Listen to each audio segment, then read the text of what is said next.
Hello everyone, मैं दीक्षा। स्वागत है आपका आपके अपने यूट्यूब चैनल में। विजन आईएएस का पीटी 365 कंप्लीट किया जा रहा है, जिसमें विज्ञान एवं प्रौद्योगिकी का आ गया है। इसमें अभी तक इसके 4 टॉपिक कंप्लीट किए जा चुके हैं: पॉलिटी, इकोनॉमी, एनवायरनमेंट और साथ ही साथ सामाजिक मुद्दे। ये 4 टॉपिक कवर हो चुके हैं। आप प्लेलिस्ट में जाके देख सकते हैं। पीटी 365 2024 करके प्लेलिस्ट बनी हुई है, वहाँ पर आपको सीक्वेंस वाइज चारों पीटी 365 मिलेंगे। आज का जो पीटी 365 है वह विज्ञान एवं प्रौद्योगिकी का है, जिसको पार्ट वाइज कंप्लीट किया जाएगा। इसके पीडीएफ प्राप्त करने के लिए आप हमारे Telegram channel UPSC PSC with Diksha को ज्वाइन कर सकते हैं, जहां पर आपको इसके पीडीएफ प्राप्त होगी। और भी अभी जो जितने भी पीटी 365 हो चुके हैं उनकी भी वहीं पर पीडीएफ आपको अवेलेबल हो जाएगी। चलिए, तो शुरू करने के पहले आपको बता दें, इसकी फिर से एक जिस तरीके से पहले पढ़ते आ रहे हैं वैसे ही पढ़ते हैं। एक रूपरेखा को देख लेते हैं, किन में कौन कौन से टॉपिक हैं। इसमें जैव प्रौद्योगिकी, सूचना प्रौद्योगिकी और कंप्यूटर। इसके साथ आता है अंतरिक्ष प्रौद्योगिकी। फिर आते हैं आपके टॉपिक स्वास्थ्य से रिलेटेड। स्वास्थ्य के बाद आता है वैकल्पिक ऊर्जा, रक्षा और रक्षा के साथ साथ अवार्ड एवं पुरस्कार और विविध से संबंधित इसमें क्वेश्चन है। आज की जो हमारी क्लास है वह आज 2 टॉपिक को कवर किया जाएगा, जिसमें जैव प्रौद्योगिकी और सूचना प्रौद्योगिकी और कंप्यूटर के बारे में। जैव प्रौद्योगिकी के अंतर्गत कवर करेंगे जीनोम एडिटिंग, जीन ड्राइव प्रौद्योगिकी, जीनोम अनुक्रमण, 3 parents baby, stem cell, CAR-T cell therapy, diverse epigenomic, epidemiology, partnership के बारे में। सूचना और प्रौद्योगिकी कंप्यूटर के संदर्भ में पढ़ा जाएगा राष्ट्रीय क्वांटम मिशन, आर्टिफिशियल इंटेलिजेंस, विनिमय और उपयोग, deep fake, web 3.0, crypto mining, market in crypto assets, 3D printing तकनीक, वाईफाई 7 प्रौद्योगिकी, facial recognition technology, super computers, net neutrality, 5G ecosystem. इसके साथ free space optical communication, organic light emitting diodes. अन्य महत्वपूर्ण सुर्खियों में मेटावर्स, मार OS, subscriber identification module card, gate keepers, Maya operating system, wireless vibration sensor. इसके अंतर्गत के सभी मेजर टॉपिक कवर किए जाएंगे। तो आज का हमारा टॉपिक कौन कौन सा रहेगा? जैव प्रौद्योगिकी या बायोटेक्नोलॉजी और सूचना प्रौद्योगिकी और कंप्यूटर। आप हमारे चैनल पर नए हैं तो चैनल को सब्सक्राइब करें, वीडियो को लाइक करें और इस सेशन को ज़्यादा से ज़्यादा शेयर करें। चलिए, तो शुरू करते हैं पहले टॉपिक के साथ, जिसमें आता है जैव प्रौद्योगिकी या बायोटेक्नोलॉजी। बायोटेक्नोलॉजी में सबसे पहले आता है जीनोम एडिटिंग। जीनोम एडिटिंग को भारतीय शोधकर्ताओं ने जीनोम एडिटिंग तकनीक का उपयोग करके पहली कम तीखी गंध वाली सरसों की एक नई किस्म विकसित की हुई है। तो हाल ही में सरसों की एक नई किस्म जीनोम एडिटिंग के थ्रू विकसित की गई है। तो इसके संदर्भ में यह सुर्खियों में बना हुआ है। इसके अंतर्गत जानेंगे कि सरसों की नई किस्म में क्या विशेषता है, कि किस तरीके से ये विकसित की गई है, इसके बारे में जानेंगे। जीनोम एडिटिंग क्या होती है, इसके संदर्भ में भी समझते हैं। इससे संबंधित तथ्यों में आता है कि सरसों की ये जो नई किस्म है इसे कम तीखी गंध वाली है, और इसका कारण यह है कि यह ग्लूकोसिनेट की मात्रा कम होती है। ग्लूसिनोलेट की मात्रा इसमें कम होती है और यह मात्रा स्वीकृत कैनोला क्वालिटी लेवल 23 भाग प्रति मिलियन या ppm सूक्ष्म भार के अनुरूप होती है। ग्लूकोसिनोलेट का उच्च स्तर इसे बेस्वाद व सख्त बनाता है तथा पशुओं में घेंगा और आंतरिक अन्य असमानताओं का कारण भी बनता है। इस सरसों की जो किस्म है वह CRISPR-Cas9 तकनीक का उपयोग करके किया जाता है तथा इस किस्म की उच्च उपज वाली भारतीय सरसों की किस्म वरुणा के जीन एडिटिंग करके विकसित किया गया है। यह पौधों को रोगजनकों, जानवरों आदि से बचाता है तथा भारतीय सरसों में 130 से 120 ppm ग्लूकोसिनोट होता है। तो यह सरसों की जो नई किस्म विकसित की गई है, इसके संदर्भ में महत्वपूर्ण तथ्य है कि यह एक तीखी गंध वाली है और इसका मेन रीजन ये है कि इसमें ग्लूकोसिनोलेट की मात्रा कम है और यह कैनोला क्वालिटी लेवल के अनुरूप होती है। और जो ग्लूकोसिनोलेट होता है उसका यह उच्च स्तर इसे बेस्वाद और सख्त बनाता है और यह घेंगा और आंतरिक अंगों में असमानताओं का कारण भी बनता है। अब आता है Cas9, जिस तकनीक का उपयोग करके इसका उत्पादन किया जाता है। तो Cas9 के संदर्भ में समझते हैं कि Cas9 तकनीक कैसे कार्य करती है। Cas9 तकनीक को सबसे पहले तो यह Cas9 प्रोटीन कोशिका में गाइड RNA के साथ मिलकर Cas9 RNA कॉम्प्लेक्स का निर्माण करती है।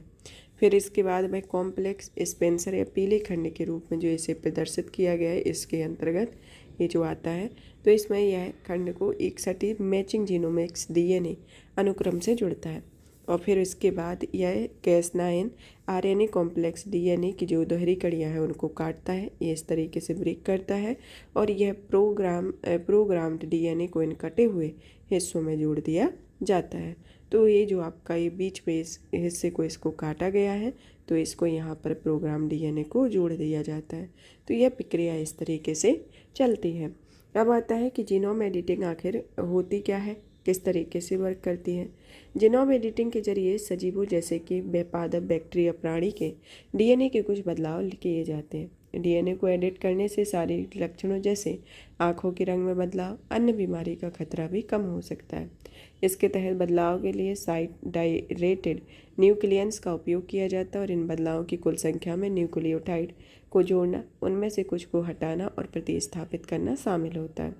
एसडीएन का तात्पर्य अनुवर्ती जीनोम एडिटिंग को प्रभावित करने के लिए डीएनए तंतुओं को द्विखंडित करने की पद्धति से होता है। इस प्रक्रिया का संपादन की प्रकृति के आधार पर 3 श्रेणियों में वर्गीकृत किया गया है। श्रेणी 1 में एसडीएन फर्स्ट, श्रेणी 2 में एसडीएन सेकेंड और श्रेणी 3 में एसडीएन 3 होता है।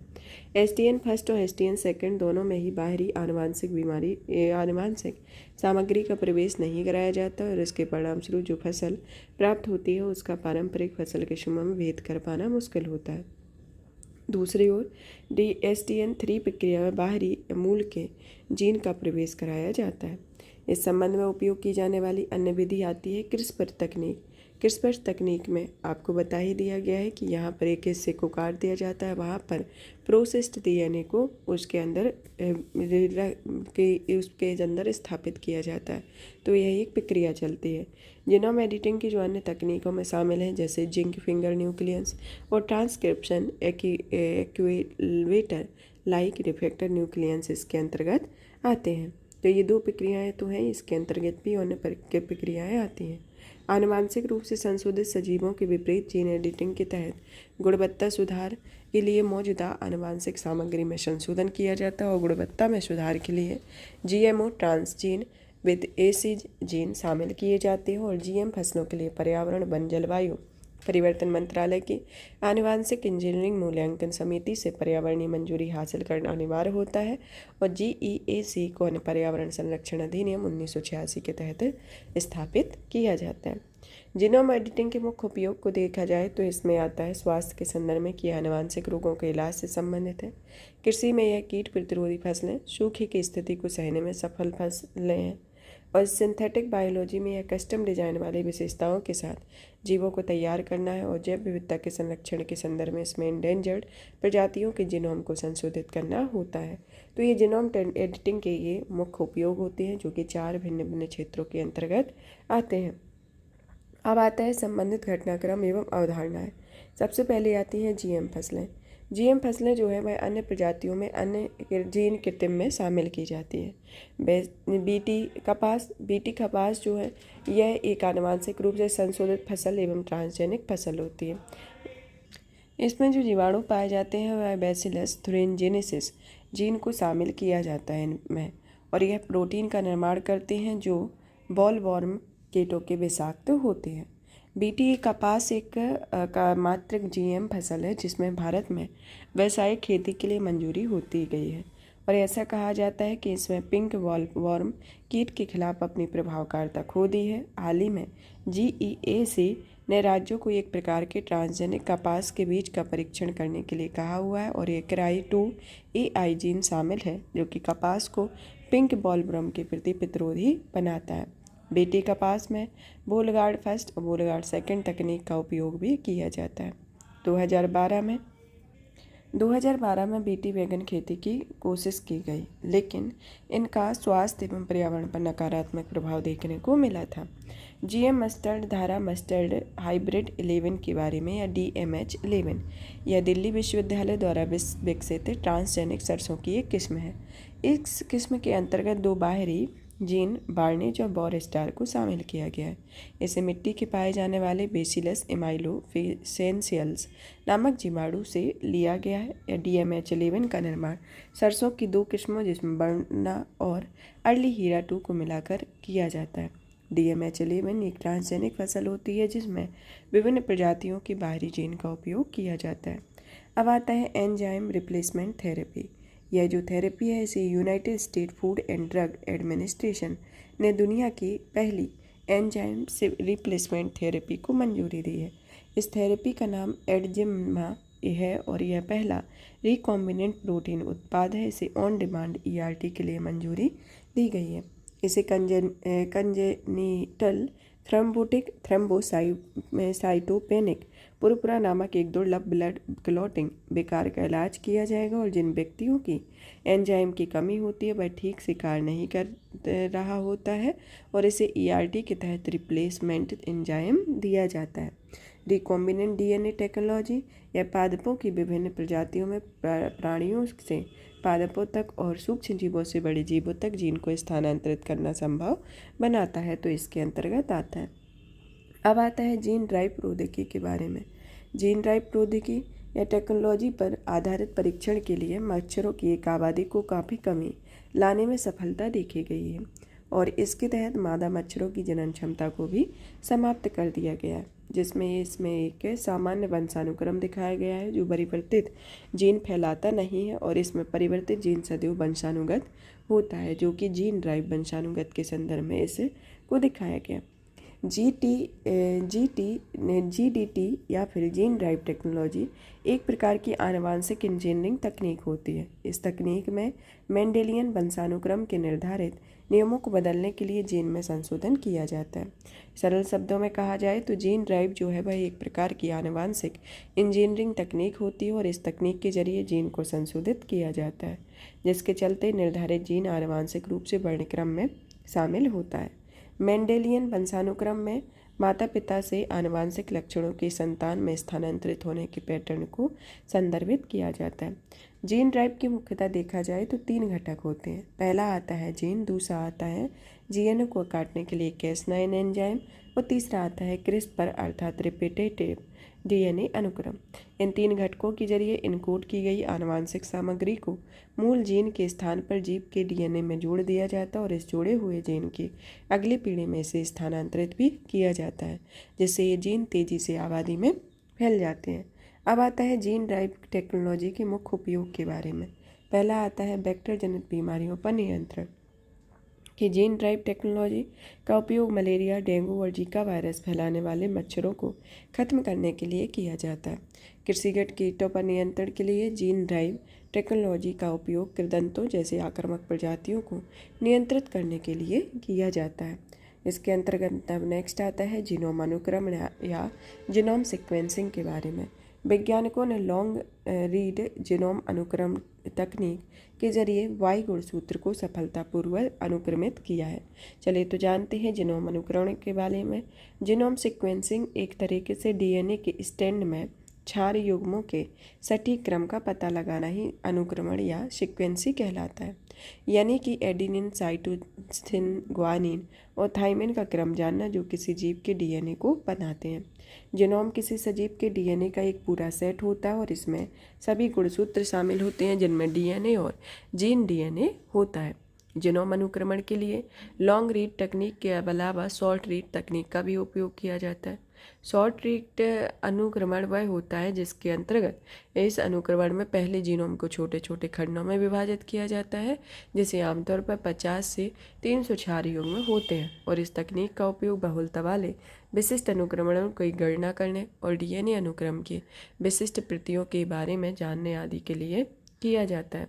लॉन्ग रीड अनुक्रमण जो है इसमें DNA में खंडों को विभाजित किया जाता है।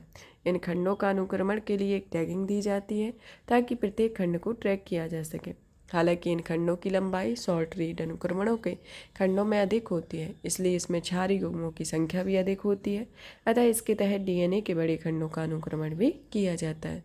इस तकनीक की सहायता से DNA के बड़े बड़े खंडों से प्राप्त अनुक्रमण संबंधी नतीजों को एक पूर्ण DNA अनुक्रम में आसानी से असेंबल किया जा सकता है और साथ ही यह तकनीक अनुक्रम के दौरान Y गुणसूत्र के जीन की रिपीटेटिव प्रकृति और बियर्ड लूप से संबंधित समस्या का भी समाधान आसानी से कर सकती है। एरियल मेटाजीनोमिक्स, जो कि जीनोम के प्रत्यक्ष आनुवांशिक विश्लेषण में हवा के एकत्रण किए गए माइक्रोबियल नमूनों की आनुवांशिक संरचना का अध्ययन किया जाता है। तो ये प्रमुख इसके अंतर्गत टेक्निक आती हैं। अब आता है इस गुणसूत्र के बारे में कि गुणसूत्र के संदर्भ में देखा जाए तो गुणसूत्र या क्रोमोसोम डीएनए का एक एकल कणों और प्रोटीन की बनी धागे जैसी संरचनाएं होती हैं। और ये संरचनाएं, इनका मुख्य कार्य एक कोशिका से दूसरी कोशिका तक जीनोमिक्स जानकारी को पहचाना होता है। गुणसूत्र को वस्तुतः बस पादपों और प्राणियों, जिसमें मनुष्यों सहित इसमें कोशिकाओं के केंद्रक या न्यूक्लियस होते हैं, या मनुष्यों में 22 युग्म के आलैंगिक गुणसूत्र होते हैं और ये युग्म लिंग निर्धारक गुणसूत्र का होता है, जो कि XY और XY और XX होता है। अर्थात मनुष्यों में कुल मिलाकर 46 गुणसूत्र होते हैं। और Y गुणसूत्र जो के बारे में देखा जाए तो यह Y गुणसूत्र जो होता है वह अंतिम मानव गुणसूत्र है, जिसे एक सिरे से दूसरे सिरे पर टेलोमेयर टू टेलोमेयर का तक अनुक्रमित किया जाता है। और यह जो होता है टेलोमेयर, इसे DNA तो अनुक्रमों तथा प्रोटीन से बनी ऐसी संरचनाएं हैं जो गुणसूत्रों के सिरों पर पाई जाती है और उनकी रक्षा करती हैं। वाई गुणसूत्र पुरुषों में होता है और वाई गुणसों में SRY जीन होते हैं। वाई गुणसूत्र में काफ़ी मात्रा में बेकार या जंक DNA भी होता है और वाई गुणसूत्र पिता से नर संतानों में लगभग बिना किसी बदलाव के स्थानांतरित होते हैं। इसलिए वाई गुणसूत्र से संबंधित जानकारी विशेष से किसी नर संतान के उसके पुरुष पूर्वजों की वंशावलियों के साथ प्रत्यक्ष संबंध को बेहतर तरीके से वर्णन किया जाता है। अब आता है एक्स और वाई गुणसूत्र के बीच तुलना को किया जाए तो इसमें एक्स गुणसूत्र जो होता है वह डिम्ब या शुक्राणु दोनों में हो सकता है। वाई गुणसूत्र जो होता है वह केवल शुक्राणुओं में होता है। एक्स गुणसूत्र लंबा होता है और वाई गुणसूत्र छोटा होता है। एक्स गुणसूत्र में ये महिला XX के युग में, पुरुष में एकल रूप से XY की युग्म होते हैं और वाई गुणसूत्र में ये पुरुष एकल रूप में X के साथ Y अर्थात XY के युग में होते हैं। ये संपूर्ण मानव जीनोम का 5% हिस्सा होते हैं और ये संपूर्ण मानव जीवन का 2% हिस्सा होते हैं। इनमें XX जीनोटाइप होता है और इसमें XY जीनोटाइप होता है। तो यह X और Y के बीच एक तुलनात्मक अध्ययन है। अब आता है जीनोम सीक्वेंसिंग के मुख्य उपयोग के बारे में। स्वास्थ्य के क्षेत्र में देखा जाए तो यह रोगों का पता लगाने आदि से संबंधित है। कृषि एवं फसल कृषि अनुसंधान में या सुधार में, वांछित गुणों की पहचान करने में, फॉरेंसिक विश्लेषण के अंतर्गत DNA फिंगरप्रिंटिंग में सहायक और पर्यावरणीय जीनोमिक्स में आनुवांशिक विविधता को समझने आदि में यह होता है। मानव जीनोम अनुक्रमण के लिए प्रमुख पहलों के संदर्भ में देखा जाए तो पहली पहल चलाई गई है मानव जीनोम परियोजना। इस परियोजना को 1990 में शुरू किया गया था और इस कार्यक्रम को 2003 तक इसे पूर्ण कर लिया था, जिनमें कुल 92% भाग अनुक्रमित किया गया था जीनोम सीक्वेंसिंग का, मानव जीनोम का। 2022 में टेलोमेयर टू टेलोमेयर कंसोर्टियम या संपूर्ण 100% मानव जीनोम का अनुक्रमण कर दिया गया।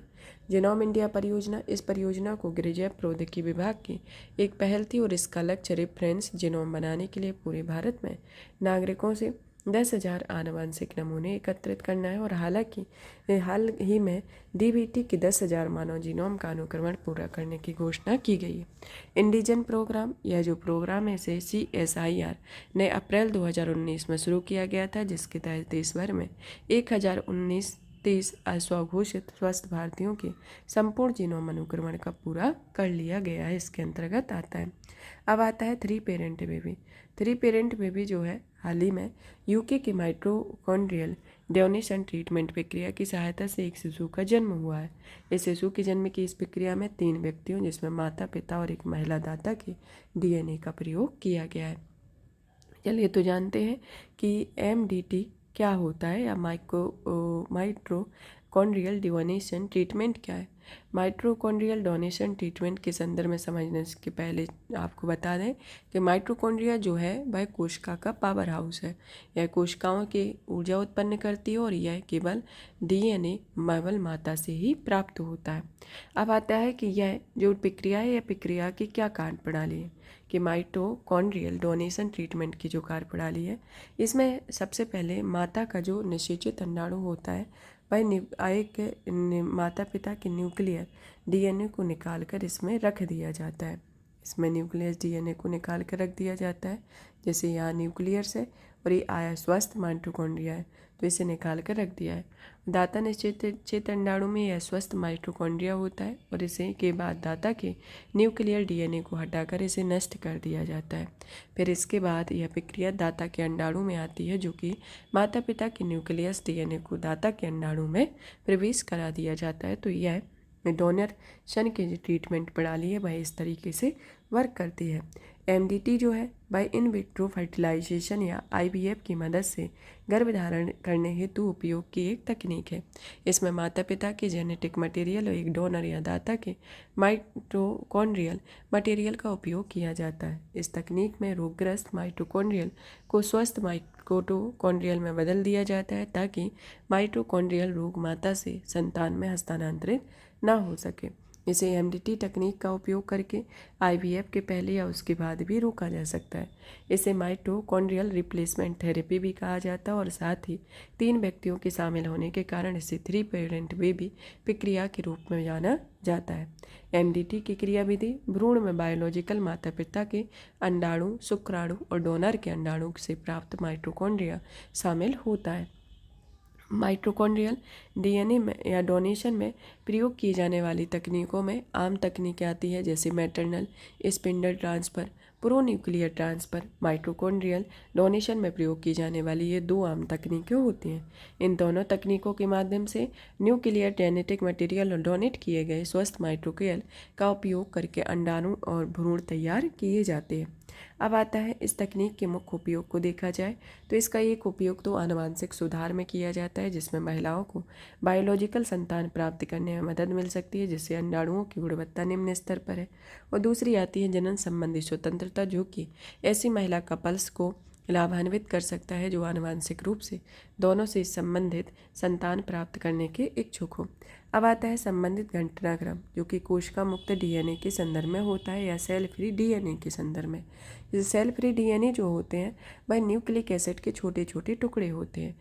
ये कोशिकाओं से निकलते हैं तथा कोशिका के बाहर प्लाज्मा, मूत्र, प्रामस्तिष्क मेरु द्रव के रूप में शरीर के तरल पदार्थों में पाए जाते हैं और ऑटो इम्यून रोग, कैंसर जैसे रोग की स्थितियों में रक्त में CFDNA की मात्रा बढ़ जाती है। CFDNA का उपयोग एक भ्रूण में आनुवांशिक विषमताओं का पता लगाया जा सकता है और यह कैंसर की शीघ्र पता लगाने, निदान और उपचार में सहायक हो सकता है। अंग प्रत्यारोपण के बाद प्रतिरक्षा प्रतिक्रिया की निगरानी करने में और बायोमार्कर के रूप में भी इसका उपयोग किया जाता है। मॉलिक्यूलर मोटर, जो कि शोधकर्ताओं में एक नई तरह का मॉलिक्यूलर मोटर की खोज की गई है।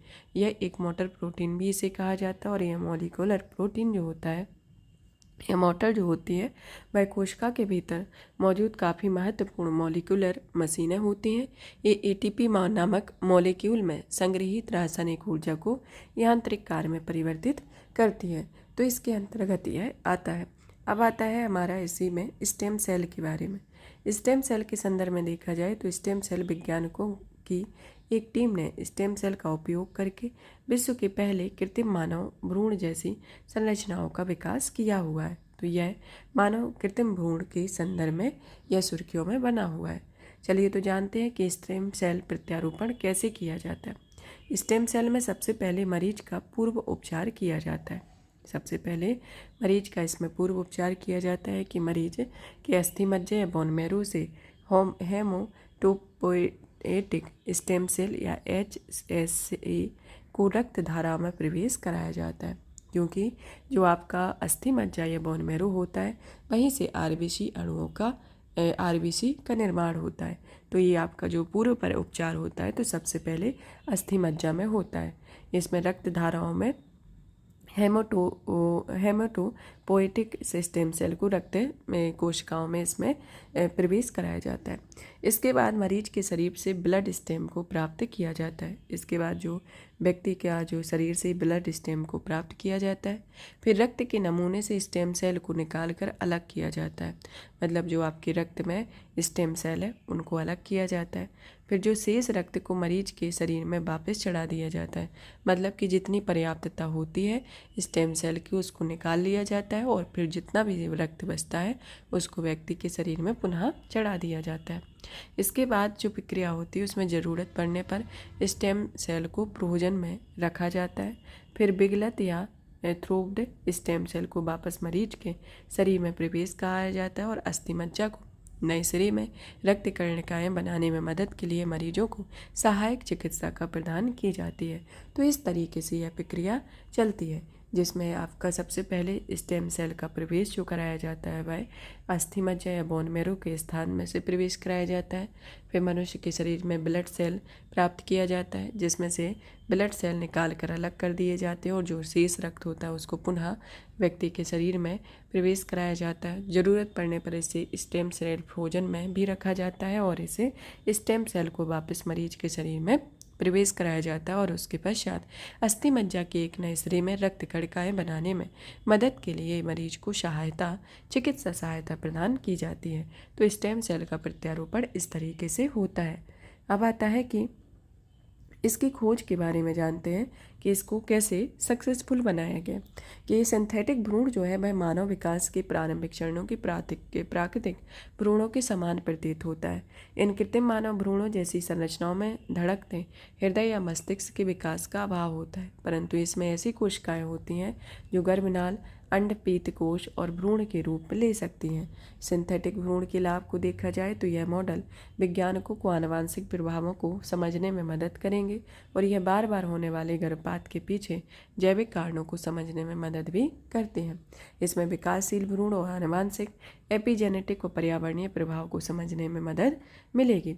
यह अनुसंधान वैज्ञानिकों को मानव विकास में छुपे रहस्यों को समझने में मदद करता है। परीक्षण करके गर्भावस्था का पता लगाने से पहले की अवधि को BBHD कहा जाता है। मानव विकास में छुपे हुए रहस्यों को कहा जाता है। अब आता है स्टेम सेल के बारे में। स्टेम सेल जो होती है वह कई अलग अलग प्रकार की कोशिकाओं में विकसित होने से सक्षम विशेष मानव कोशिकाएं होती हैं। स्टेम सेल विकसित होने पर क्षतिग्रस्त या नष्ट हो गई विशेष कोशिकाओं की जगह ले लेती हैं और इस प्रकार स्टेम कोशिकाओं द्वारा शरीर को नई कोशिकाएं प्रदान की जाती हैं। इन्हें ऐसा करने में सक्षम बनाने के दो अद्वितीय गुण निम्नलिखित होते हैं, क्योंकि ये नई कोशिकाओं का निर्माण करने के लिए बार बार विभाजित हो सकती हैं और विभाजित होने पर ही शरीर को बनाने में अन्य प्रकार की कोशिकाओं में भी बदल सकती हैं। पुनर्योजी चिकित्सा अनुसंधान में भ्रूण, वयस्क, इनयूज्ड प्लुरिपोटेंट स्टेम कोशिकाएं जैसी स्टेम कोशिकाओं का उपयोग किया जाता है। यह पुनर्योजी चिकित्सा मानव शरीर की सामान्य गतिविधि को पुनर्बहाल करने या स्थापित करने के लिए मानव कोशिकाओं, ऊतकों या अंगों को बदलने में पुनर्जीवित करने की एक प्रक्रिया है। स्टेम सेल का उपयोग रोग की प्रकृति को समझना, SCT में किसी निश्चित बीमारी के इलाज हेतु क्षतिग्रस्त ऊतकों में नई स्टेम सेल को प्रत्यारोपण किया जाता है। प्रत्यारोपण को दो तरीके से होता है। पहला तो ऑटोलॉगस प्रत्यारोपण, जिसमें रोगी की स्वयं की स्टेम सेल का उपयोग किया जाता है। दूसरे तरह का होता है एलोजेनिक प्रत्यारोपण, जिसमें दाता से प्राप्त स्टेम सेल का उपयोग किया जाता है। विष विज्ञान या दवा के दुष्प्रभाव को देखा जाए तो इसमें दवा का मरीजों पर प्रत्यक्ष परीक्षण करना अत्यंत हानिकारक हो सकता है। भारत में ICMR ने national guideline for stem cell research 2017 में जारी की हुई थी, जिसका उद्देश्य स्टेम सेल अनुसंधान के दिशा निर्देशों के माध्यम से स्टेम सेल अनुसंधान के नैतिक और वैज्ञानिक परिचालन को संभव बनाना होता है। अलग अलग प्रकार की कोशिकाएं प्रदान करने की क्षमता के आधार पर स्टेम कोशिकाओं का वर्गीकरण, जिसमें पहली आती है टोटीपोटेंट। टोटीपोटेंट जो होती है ये सभी 3 एम्ब्रियॉन्स जर्म परत और बहिर्भ्रूणीय ऊतक बना सकती हैं। निर्विवाद रूप से ज्ञात एकमात्र टोटीपोटेंट जो होता है वह कोश का युग्मनज या जाइगोट होता है। दूसरी आती है प्लुरिपोटेंट, जो कि सभी 3 एम्ब्रियॉन्स जर्म परत जिसमें एक्टोडर्म, मेसोडर्म और एंडोडर्म से वंशक्रम निर्मित कर सकती है, जैसे उदाहरण के तौर पर एम्ब्रियॉन्स स्टेम कोशिकाएं। मल्टीपोटेंट ये आमतौर पर एक ही एम्ब्रियॉन्स जर्म परत से कम 2 अलग अलग वंशक्रम निर्मित कर सकती हैं, जैसे उदाहरण के तौर पर हेमेटोपोएटिक स्टेम सेल का रक्त वंशक्रम से विविध रक्त कोशिकाओं को जन्म देता है। यूनिपोटेंट जो होती हैं यह केवल एक प्रकार की कोशिका ही निर्मित करती है, लेकिन इनमें स्वनवीनीकरण का गुण होता है और यह गुण इसे गैर स्टेम सेल से अलग करता है, जैसे उदाहरण के तौर पर त्वचा की कोशिका। इसमें इंट्रोड्यूस्ड प्लुरिपोटेंट स्टेम सेल या IPS सेल जो होती हैं वह वयस्क कोशिकाओं में प्रयोगशाला में बनाई जाती हैं। तो ये अलग अलग तरीके की आपकी स्टेम कोशिकाएं हैं, जैसे कि कौन कौन सी टोटीपोटेंट, प्लुरिपोटेंट, मल्टीपोटेंट और यूनिपोटेंट हैं, जो कि इस विभिन्न तरीके से वर्क करती हैं। अब नेक्स्ट आता है इसके अंतर्गत कि काईमेरा के बारे में। काईमेरा जो है वह चीन के वैज्ञानिकों ने स्टेम सेल के प्रयोग में विश्व में पहली बार काईमेरिक बंदर के जीवित जन्म में सफलता प्राप्त की है। काईमेरा जो है वह एक कल जीव होता है जो कि आनुवंशिक रूप से भिन्न प्राणियों की कोशिकाओं से बने होते हैं। काईमेरा मुख्यतः दो प्रकार के होते हैं, प्राकृतिक एवं कृत्रिम। प्राकृतिक के अंतर्गत जंतु जगत में मनुष्य सहित काईमेरिज्म के कई उदाहरण हैं, जैसे कि भ्रूण की आनुवंशिक सामग्री के अंश बच्चे के जन्म के कई वर्षों बाद माता की ऊतकों में देखे जाते हैं और यह माइक्रोकाइरिज्म का उदाहरण है। दूसरा आता है कृत्रिम, जो कि स्टेम कोशिका प्रत्यारोपण या बोन मैरो प्रत्यारोपण के जरिए प्राप्त किया जाता है। अब आता है CAR-T या सेल थेरेपी। यह सेल थेरेपी को हाल ही में NEXCAR19 की मदद से कैंसर के एक मरीज का इलाज किया गया। NES या NEXCAR19 भारत की पहली स्वदेशी chimeric antigen receptor T cell therapy है। इसके अंतर्गत आता है कि यह केंद्रीय औषधि मानक संगठन ने इसे स्वदेशी रूप से विकसित chimeric antigen receptor T cell therapy को मंजूरी दी है और यह immuno adoptive cell therapy company ने विकसित किया और यह कंपनी IIT बॉम्बे और टाटा मेमोरियल हॉस्पिटल के सहयोग से स्थापित की गई है। CDSCO केंद्रीय औषधि प्रमाणीकरण प्राधिकरण है, जिसकी स्थापना औषधि एवं प्रसाधन सामग्री अधिनियम 1940 के तहत इसकी स्थापना की गई और यह केंद्र सरकार द्वारा सौंपे गए कार्यों का निर्वहन करती है। जिसके प्रमुख कार्यों को देखा जाए तो यह दवाओं की आयात पर विनियामकीय नियंत्रण, नई दवाओं और नैदानिक परीक्षणों को मंजूरी देना आदि इसके अंतर्गत आता है। अब आता है CAR-T सेल थेरेपी से जुड़े तथ्यों के बारे में कि CAR-T cell therapy cellular immunotherapy इलाज का एक नया प्रकार है। इनका उपचार टी कोशिकाओं का उपयोग किया जाता है और इस उपचार की विधि में टी कोशिकाओं का प्रयोगशालाओं में आनुवंशिक रूप से परिवर्तित किया जाता है। इसके बाद ये परिवर्तित कोशिकाएं कैंसर कोशिकाओं की पहचान करके उन्हें प्रभावी ढंग से नष्ट करती हैं। टी कोशिकाएं प्रतिरक्षी श्वेत रक्त कोशिकाएं होती हैं जो कि संक्रमण पैदा करने वाले रोगजनकों, जिसमें वायरस, बैक्टीरिया, कवक और परजीवी तथा कैंसर कोशिकाओं जैसी हानिकारक कोशिकाओं को पहचान कर उनका हमला करते हैं। अब जानते हैं इसकी CAR-T के किस तरीके से यह वर्क करती है। इसके अंतर्गत सबसे पहले होता है कि शरीर में प्राकृतिक रोग प्रतिरोधक क्षमता एक में सहयोग करने वाली एक श्वेत रक्त कोशिकाओं को प्राप्त करने के लिए रोगी से रक्त का नमूना लिया जाता है और इसे श्वेत रक्त कोशिकाओं को टी कोशिका कहा जाता है। फिर इसके बाद इस प्रक्रिया जो होती है वह प्रयोगशाला में आनुवंशिक संशोधन के जरिए टी कोशिकाओं में काईमेरिक एंटीजन रिसेप्टर नामक प्रोटीन शामिल किया जाता है। इसके बाद प्रयोगशाला में लाखों संख्या में CAR-T कोशिकाओं के प्रतिरूप निर्मित किए जाते हैं। इसके बाद इन्हें कैंसर कोशिकाओं को नष्ट करने के लिए कैंसर से पीड़ित रोगी के शरीर में पहुँचाया जाता है। फिर यह संशोधित CAR-T कोशिकाएं कैंसर कोशिकाओं की पहचान करके उनसे जुड़ जाती हैं और इसके बाद CAR-T कैंसर कोशिकाओं को नष्ट करने के लिए सक्रिय हो जाती हैं। तो यह इस तरीके से वर्क करती हैं 1, 2, 3, 4 के संदर्भ में। अब आता है NEXCAR9 जो कि एक्टा, ली, कैप्टाजीन और टोल्स के बारे में। इस थेरेपी को इन कैंसर कोशिकाओं को लक्षित करने के लिए डिजाइन किया गया है जो कि CD19 की बनी होती हैं।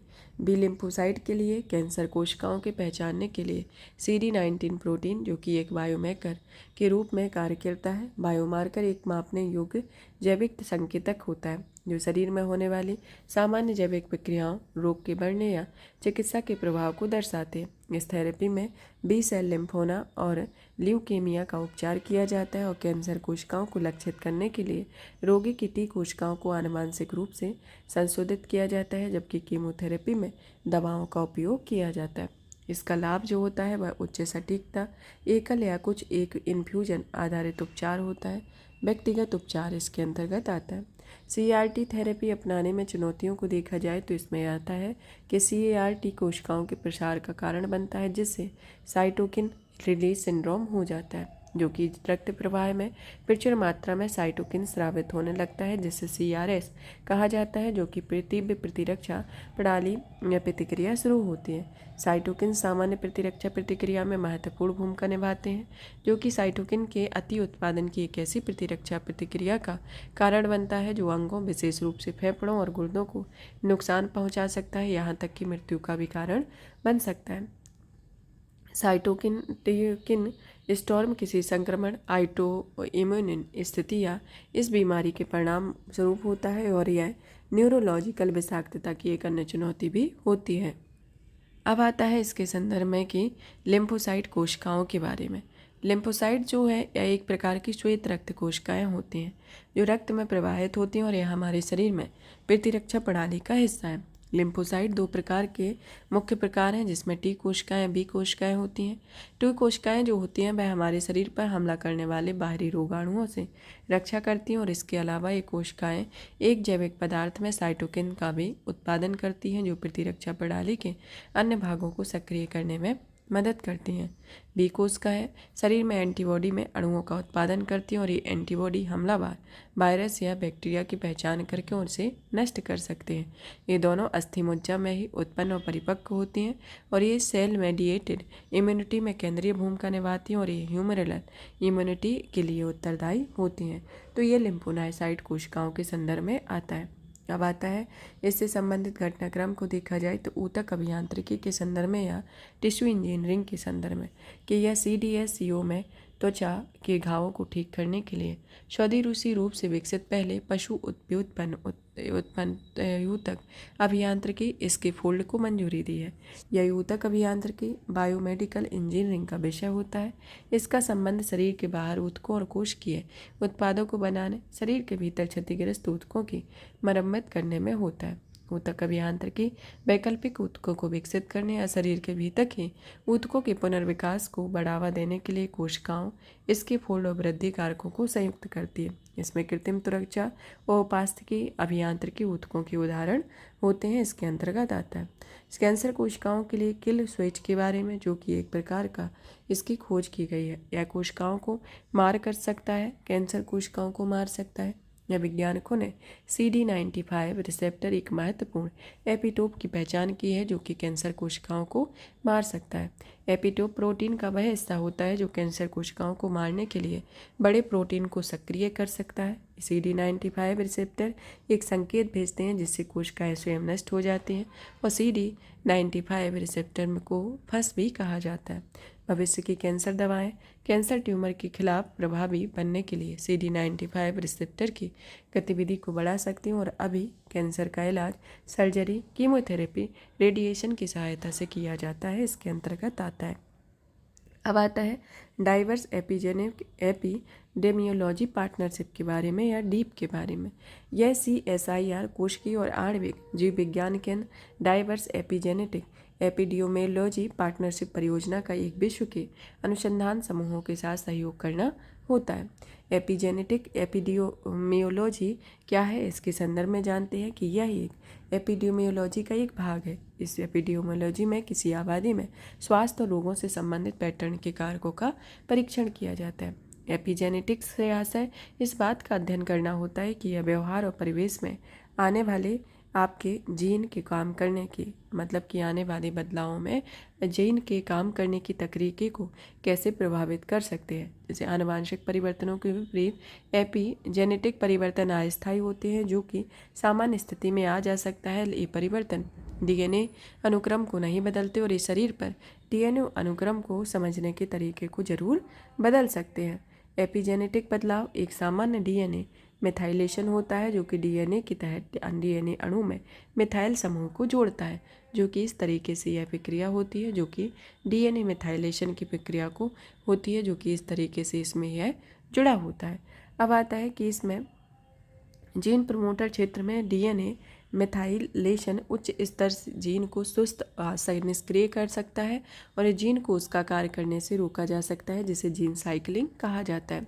जीन साइकिलिंग एक नई तकनीक है जिसमें कुछ बीमारियों से जुड़े विशिष्ट जीन को सप्रेस या साइलेंस करके बीमारी को नियंत्रित करने के लिए शरीर के प्राकृतिक प्रक्रियाओं का उपयोग किया जाता है, जिसका अर्थ होता है कि किसी विशिष्ट जीन के मैसेज को अस्थायी रूप से अवरुद्ध करना अन्यथा अवांछित प्रभाव को फिर सक्रिय कर सकता है। इसके अंतर्गत आता है। अब आता है डीप प्रोजेक्ट के बारे में। डीप प्रोजेक्ट जो है 5 वर्षीय परियोजना है। इसका नेतृत्व लंदन में ब्रिस्टल विश्वविद्यालय और भारत में CSIR CCMB के शोधकर्ताओं द्वारा किया जा रहा है। यह विज्ञान को औद्योगिक और आर्थिक विकास को बढ़ावा देने वाला एक राष्ट्रीय अनुसंधान एवं विकास केंद्र है और इसकी अध्यक्षता भारत के प्रधानमंत्री करते हैं। इसकी प्रक्रिया यह एक प्रोजेक्ट अफ्रीकी, एशियाई, उत्तर दक्षिणी महाद्वीपों के उन आबादी समूहों को जीनोमिक डेटाबेस को तैयार करना है जिन पर आनुवंशिक डेटा उपलब्ध नहीं है, और इसका महत्व विविध आबादी समूहों में गैर संचारी रोगों के पीछे की आनुवंशिकी को समझने का प्रयास किया जा रहा है। जेनेटिक मार्कर्स के बारे में। जेनेटिक मार्कर हाल ही में भारतीय वैज्ञानिकों ने सिंगल न्यूक्लियोटाइड पॉलीमॉर्फिक्स या आनुवंशिक मार्कर्स की पहचान की है जो समय से पहले बच्चों के जन्म या प्री मैच्योर बर्थ से संबंधित होते हैं, और ये वैज्ञानिक गर्भ-इनी कार्यक्रम में काम कर रहे थे। गर्भिणी जैव प्रौद्योगिकी विभाग के तहत संचालित एक पहल है। इसका उद्देश्य बच्चों के समय से पहले जन्म लेने में जैविक और गैर जैविक जोखिम को स्पष्ट करना है। गुणसूत्र को ज्ञात कर स्थान वाले विशिष्ट डीएनए अनुक्रमों को जेनेटिक मार्कर्स कहा जाता है, जो गुणसूत्र में आपसी लिंकेज और अन्य वैज्ञानिक अध्ययन के लिए आवश्यक साधन होते हैं, जिसमें पॉलीमरेज चेन रिएक्शन का इस्तेमाल किया जा सकता है, और यह डीएनए के एक विशिष्ट खंड की लाखों से अरबों प्रतियां तेजी से निर्मित करने में प्रयोगशाला आधारित तकनीक होती है। तो ये जेनेटिक मार्कर्स के संदर्भ में आता है। अब यहाँ पर यह टॉपिक फिनिश होता है। अब हमारा नेक्स्ट टॉपिक आता है सूचना प्रौद्योगिकी एवं कंप्यूटर के बारे में, जिसमें सबसे पहले आते हैं राष्ट्रीय क्वांटम मिशन, जो कि हाल ही में राष्ट्रीय क्वांटम मिशन की मिशन गवर्निंग बॉडी की एक पहली बैठक संपन्न हुई है। इस बैठक में एनक्यूएम की कार्यान्वयन रणनीति और समय सीमा के साथ साथ मिशन कोऑर्डिनेशन सेल के गठन पर चर्चा की गई है। मिशन कोऑर्डिनेशन सेल के बारे में, यह जो तकनीक है इसकी स्थापना एनक्यूएम की एक समन्वय एजेंसी के रूप में की गई है। यह विज्ञान एवं प्रौद्योगिकी विभाग के मिशन सचिवालय के साथ समन्वय में काम करेगा, और यह मिशन प्रौद्योगिकी अनुसंधान परिषद के समग्र पर्यवेक्षण और मार्गदर्शन के तहत कार्य करेगा। वर्ष 2023 में केंद्रीय मंत्रिमंडल ने राष्ट्रीय क्वांटम मिशन को मंजूरी दी है, जिसके तहत 6000 करोड़ रुपए इसमें आवंटित किए गए। अब आता है क्यूबिट के बारे में कि क्यूबिट क्या होता है। क्यूबिट एक क्लासिकल या पारंपरिक कंप्यूटिंग के इन्फॉर्मेशन में मूल इकाई या बाइनरी बिट होती है। ठीक वैसे ही क्वांटम कंप्यूटिंग में इन्फॉर्मेशन की मूल इकाई क्यूबिट, जिसमें क्वांटम बिट 0 की और 1 की संयुक्त अवस्था में होती है। फिजिकल बनाम लॉजिकल क्यूबिट के संदर्भ में देखा जाए तो फिजिकल क्यूबिट जो होती है वह क्वांटम इन्फॉर्मेशन का भौतिक वाहक होती है। यह 2 अवस्थाओं वाले क्वांटम प्रणाली के रूप में व्यवहार करती है, और इसका उपयोग कंप्यूटर प्रणाली के घटक के रूप में किया जाता है। जैसे उदाहरण के लिए हाइड्रोजन का परमाणु ऊर्जा के कई स्तरों में अस्तित्व बना रह सकता है। लॉजिकल क्यूबिट्स जो कि फिजिकल क्यूबिट्स के समूह होते हैं जो कम्यूटेशन के साथ काम करते हैं। क्लासिकल बिट्स में, जिसमें बिट फर्स्ट और बिट सेकंड होती है, जो एम्प्टी फर्स्ट, फील्ड फर्स्ट के अंतर्गत आती हैं। क्वांटम बिट्स जो कि क्यूबिट फर्स्ट में आती है, जिसमें 0 का 1/3 और 1 का 2/3 इसमें होता है। हेड 0, टेल में 1 का अंकित होता है, जिसमें 0 या हेड आने पर 50% संभावना होती है और 1 या टेल आने की 50% संभावना होती है। तो इस तरीके से ये प्रक्रिया होती है। अब आता है कि एनक्यूएम मिशन के बारे में, इसके सिद्धांत को देखते हैं। सबसे पहला तो आता है सुपर पोजिशनिंग सिद्धांत। यह सिद्धांत जो है वह क्वांटम कण की एक ही समय में कई अवस्थाओं में होने वाली क्षमता को दर्शाता है, और जब तक इसे मापा नहीं जाता है। दूसरा आता है इंटेगलमेंट, जो कि एक ऐसी स्थिति होती है जो संदर्भित करती है कि 2 या 2 से अधिक क्वांटम कण एक प्रकार आपस में जुड़े होते हुए स्वतंत्र रूप से उनकी व्याख्या करना असंभव हो जाता है। एनक्यूएम का उद्देश्य वैज्ञानिक एवं औद्योगिक अनुसंधान एवं विकास आधारित गतिविधियों की सहायता प्रदान करना है और उन्हें बढ़ावा देना और उनका विस्तार करना होता है। इनके तहत कार्यान्वयन एजेंसी के तौर पे विज्ञान एवं प्रौद्योगिकी मंत्रालय के तहत कार्यरत DST कार्यान्वित होता है, और इस मिशन की अवधि में इसे 2023 से 2031 तक संचालित किया गया। इस मिशन का लक्ष्य है कि यह 50 से 1000 फिजिकल क्यूबिट की क्षमता वाले मध्यवर्ती स्तर के क्वांटम कंप्यूटर विकसित करना होता है, जिसमें अन्य देशों के साथ लंबी दूरी तक सुरक्षित क्वांटम संचार सुनिश्चित करने के साथ साथ 2000 किलोमीटर की सीमा में ग्राउंड स्टेशन के बीच उपग्रह आधारित सुरक्षित क्वांटम नेटवर्क स्थापित करना आता है। इस क्षेत्र में संबंधित शीर्ष शैक्षणिक और अनुसंधान एवं विकास से जुड़े राष्ट्रीय संस्थानों में 4 थीमेटिक हब या टी हब की स्थापना की गई है। जिसमें क्वांटम कंप्यूटिंग, क्वांटम संचार, क्वांटम सेंसिंग, क्वांटम सामग्री और उपकरण आता है। क्वांटम टेक्नोलॉजी के बारे में जो इसका उद्देश्य क्वांटम भौतिकी के नियमों का उपयोग करना है जो एटॉमिक और सब एटॉमिक स्तर पर पदार्थ और ऊर्जा के व्यवहार का वर्णन करता है। यह पारंपरिक भौतिकी से अलग है और इसकी कोई वस्तु एक समय एक ही स्थान पर मौजूद रहती है। यह दोहाधारी होती है जो कि 0 और 1 के तौर पर संदर्भित होती है। क्वांटम कंप्यूटर सुपरपोजिशन और एंटेंगलमेंट सिद्धांतों जैसे सिद्धांतों पर आधारित है, जैसा कि पहले देखा हुआ है। क्वांटम कंप्यूटिंग और क्लासिकल कंप्यूटिंग में डिफरेंसेस देखा जाए तो क्वांटम कंप्यूटिंग जो होता है वह विद्युत मैग्नेटिक सिग्नल्स, तापमान परिवर्तन और पृथ्वी के चुंबकीय क्षेत्र में व्यवधान जैसे शोर के प्रति अत्यधिक संवेदनशील होने के चलते उच्च त्रुटि दर की संभावना होती है, और क्लासिकल कंप्यूटिंग में कम त्रुटि दर होती है और यह कमरे के तापमान पर काम कर सकता है, इसके अंतर्गत आता है। यह जो होती है क्वांटम कंप्यूटिंग में यह 0 और 1 के प्रतिनिधित्व के साथ क्यूबिट की गणना करती है और यह ट्रांजिस्टर पर गणना करती है जो कि 0 1 के प्रतिनिधित्व करती है। क्वांटम कंप्यूटर में क्यूबिट की संख्या अनुपात में ऊर्जा की आवश्यकता तेजी से बढ़ती है और क्लासिकल कंप्यूटिंग में ट्रांजिस्टर की संख्या के साथ साथ 1:1 में संबंध ऊर्जा की आवश्यकता बढ़ती है। क्वांटम कंप्यूटिंग में यह ऑप्टिमाइजेशन प्रॉब्लम, डेटा विश्लेषण और सिमुलेशन जैसे कार्य के लिए उपयुक्त है, और क्यूबिट कंप्यूटेशन में यह प्रोसेसिंग से जुड़े रोज़मर्रा के अधिकांश कार्यों में सबसे उपयुक्त होती है। तो यह दोनों में एक तुलनात्मक तौर पर अध्ययन देखा गया है। अब आता है इसके उपयोग में क्वांटम प्रौद्योगिकी के बारे में। पहला आता है परमाणु प्रणालियों के लिए मैग्नेटोमीटर वस्तुतः चुंबकीय क्षेत्रों की प्रबलता और दिशा को मापने का एक उपकरण होता है। यह सटीक समय संचार नेविगेशन के लिए परमाणु घड़ियां हैं। यह क्वांटम उपकरणों के निर्माण के लिए सुपरकंडक्टर जैसी क्वांटम सामग्रियों को डिजाइन करने और उनके मूर्त रूप देना होता है। यह क्वांटम संचार, सेंसिंग और मोबाइल विज्ञान संबंधी उपयोगों के लिए single proton source detector and integrated proton source उदाहरण के तौर पर क्वांटम रैंडम नंबर जनरेशन आता है। अब आता है संबंधित अवधारणाएं, क्वांटम सुगंधितता या क्वांटम कोहेरेंस के बारे में और क्वांटम सुप्रीमो के बारे में। क्वांटम कोहेरेंस जो है वह एक प्रकार से बाहरी व्यवधान या अंतःक्रिया को प्रभावित हुए बिना एक बेहतर क्वांटम स्थिति बनाए रखने में क्वांटम प्रणाली संबंधी क्षमता को संदर्भित करती है।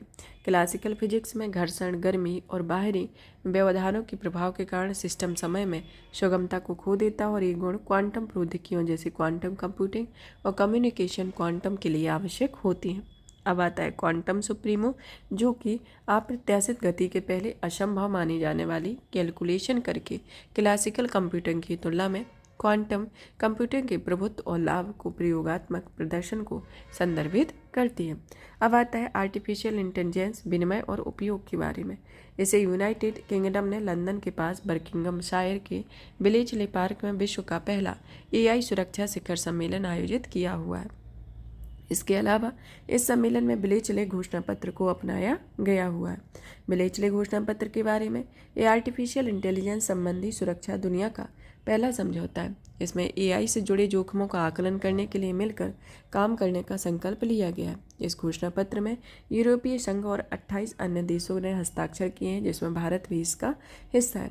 आर्टिफिशियल इंटेलिजेंस के बारे में, आर्टिफिशियल इंटेलिजेंस जो है AI की एक मशीन उन संगणनात्मक कार्यों को करने की क्षमता है जिन्हें हम मानव मस्तिष्क की सहायता से करते हैं, जैसे उदाहरण के लिए विचार करना, तर्क करना, सीखना, समस्या हल करना आता है। इसके अलग अलग प्रकार होते हैं, जैसे जेनरेटिव AI।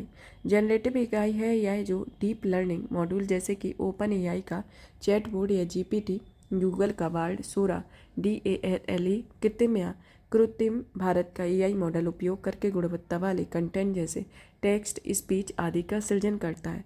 इसमें एडवांस नेचुरल लैंग्वेज प्रोसेसिंग का इस्तेमाल होता है। यह generative pre traced transfer large language module से संबंधित होता है। यह मॉड्यूल जो है वह न्यूरल नेटवर्क पर आधारित एक मशीन मॉडल है, जिसे 2 भाग में एनकोडर और डिकोडर से मिलकर बना एक न्यूरल नेटवर्क होता है। ग्राफिकल प्रोसेसिंग यूनिट्स में भी इसमें अहम भूमिका निभाती है। अब आता है कि AI को विनियमित करने के लिए कुछ विनियामकीय पहल शुरू की गई है कि यूरोपीय संघ ने AI अधिनियम के तहत दुनिया का पहला व्यापक AI कानून बनाने का प्रयास किया। इस संबंध में global partnership on artificial intelligence ने नई दिल्ली घोषणा पत्र को अपनाया हुआ है और इसका मुख्य उद्देश्य एआई से संबंधित प्राथमिकताओं को लेकर अत्याधुनिक अनुसंधान और व्यवहारिक गतिविधियों के जरिए एआई संबंधी सिद्धांत और व्यवहार के बीच अंतर समाप्त करना होता है। जीपीएआई एक बहुहितधारक पहल होती है।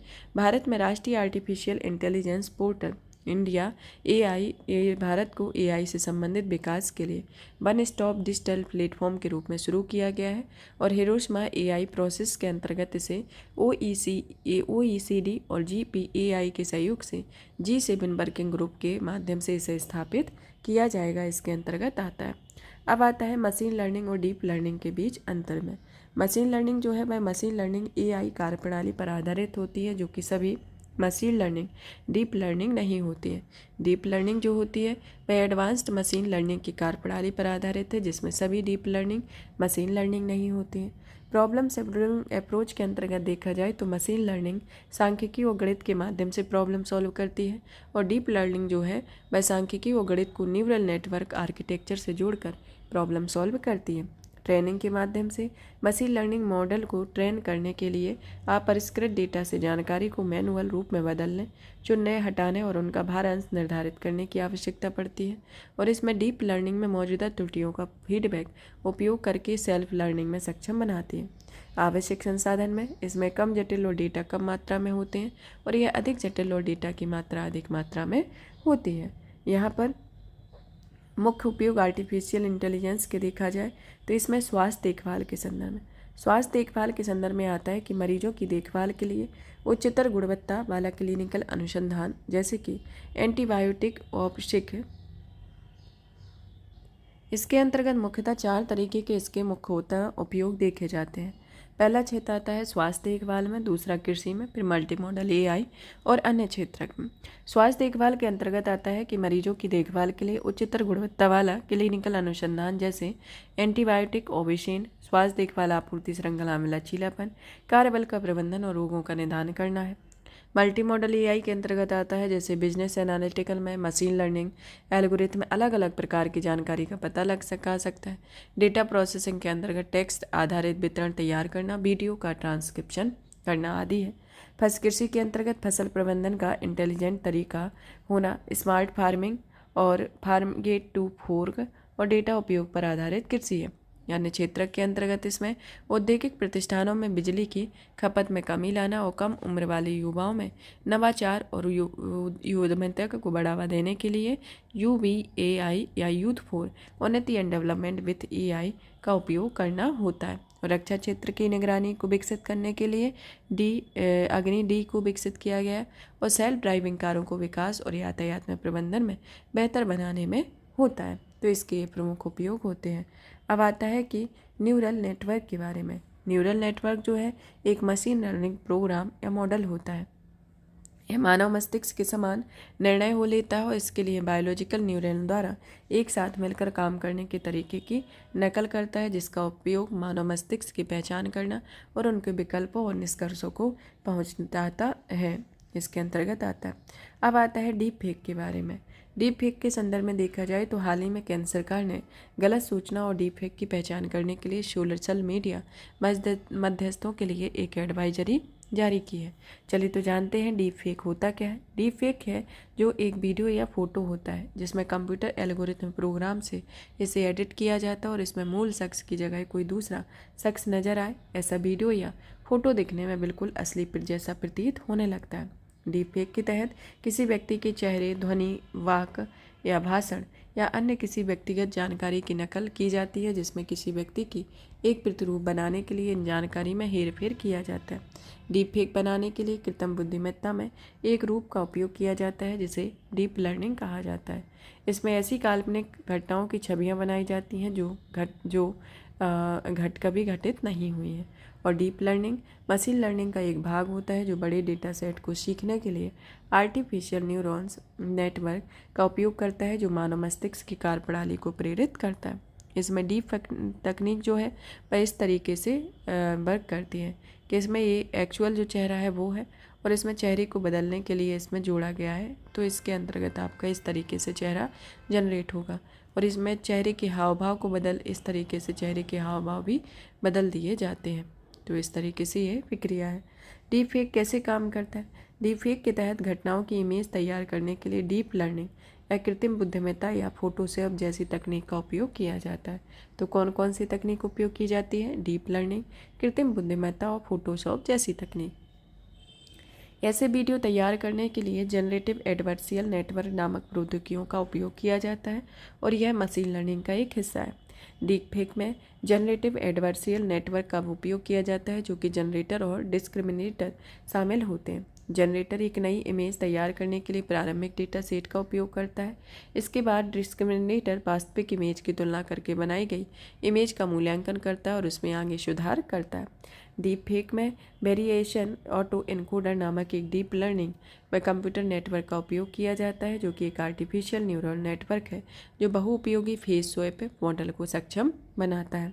अब आता है कि डीप फेक पर लागू नियामकीय उपाय के बारे में कि भारत में इसके अंतर्गत क्या कानून लागू किए गए। डीप फेक भारत में डीप फेक तकनीकी के माध्यम से कोई विशेष कानूनी प्रावधान नहीं है। हालांकि कुछ कानून को अप्रत्यक्ष रूप से डीप फेक से संबंधित मुद्दों का निराकरण करते हैं, जैसे सूचना प्रौद्योगिकी अधिनियम 2000 की धारा 66 की तथा धारा 66D व भारतीय कॉपीराइट अधिनियम 1957।